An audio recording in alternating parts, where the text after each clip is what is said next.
అత్యంత తక్కువ పెట్టుబడితో మంచి లాభాలు సాధించడానికి మరమరాల వ్యాపారం అనేది చాలా అద్భుతమైన అవకాశం. ఈ వ్యాపారంలో ప్రభుత్వ సబ్సిడీలతో పాటు దాదాపు సగం వరకు లాభాల మార్జిన్ పొందే వీలుండడంతో స్వయం ఉపాధి వైపు అడుగులు వేసే వారికి ఇది సరైన మార్గం. మన దేశంలో ప్రసాదాల రూపంలో జాతరలు మరియు రకరకాల మురుముర చిరుతిళ్ల తయారీలో బురుగుల వినియోగం నిరంతరం ఉంటుంది.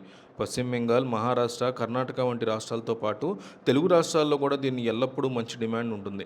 కాబట్టి ఈ వ్యాపారాన్ని సరిగ్గా ప్లాన్ చేసుకుంటే అతి తక్కువ సమయంలో స్థిరమైనటువంటి ఆదాయాన్ని పొందొచ్చు. ఈ వ్యాపారాన్ని ప్రారంభించడానికి ముందుగా తగినంత స్థలాన్ని సిద్ధం చేసుకోవాల్సి ఉంటుంది. మిషనరీ అమర్చడానికి, సరుకు నిల్వ ఉంచే గిడ్డంగి కోసం కొంత పెద్ద స్థలం అవసరం అవుతుంది. యంత్రాల కొనుగోలుకి 2.5 లక్షల నుంచి 3.5 లక్షల రూపాయల వరకు ఖర్చు అవుతుంది.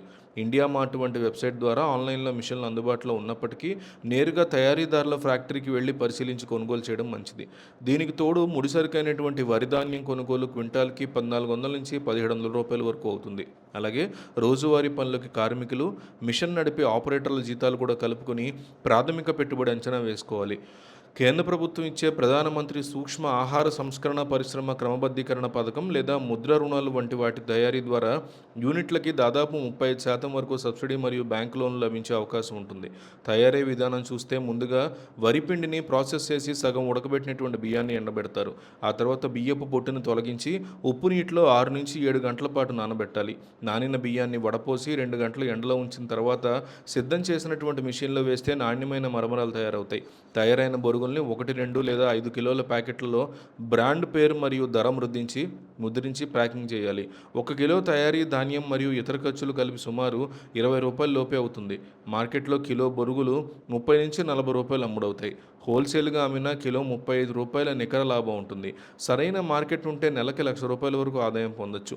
పెట్టిన పెట్టుబడికి ఏడాది వ్యవధిలో మంచి రిటర్న్ ఆఫ్ ఇన్వెస్ట్మెంట్ అందుతుంది. మార్కెటింగ్ విషయానికి వస్తే స్థానిక కిరాణా షాపులు, సూపర్ మార్కెట్లు, కాలేజీ క్యాంటీన్లు మరియు రోడ్ సైడ్ టిఫిన్ సెంటర్లు నేరుగా సంప్రదించాలి. దేవాలయాల కమిటీలు, జాతరల వ్యాపారులతో మాట్లాడి క్రమం తప్పకుండా సరుకు సరఫరా చేస్తే ఒప్పందాలు చేసుకోవాలి. చిన్న స్థాయి వ్యాపారులకి ప్రారంభంలో ఉచిత శాంపుల్స్ ఇచ్చి క్వాలిటీ నచ్చితే ఆర్డర్లు తీసుకోవాలి.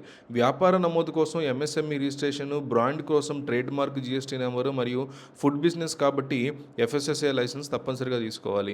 యంత్రాలు మరియు సమగ్ర వివరాల కోసం ఇండియా మార్ట్ వెబ్సైట్లో మీరు ఎవరినైనా సంప్రదించండి.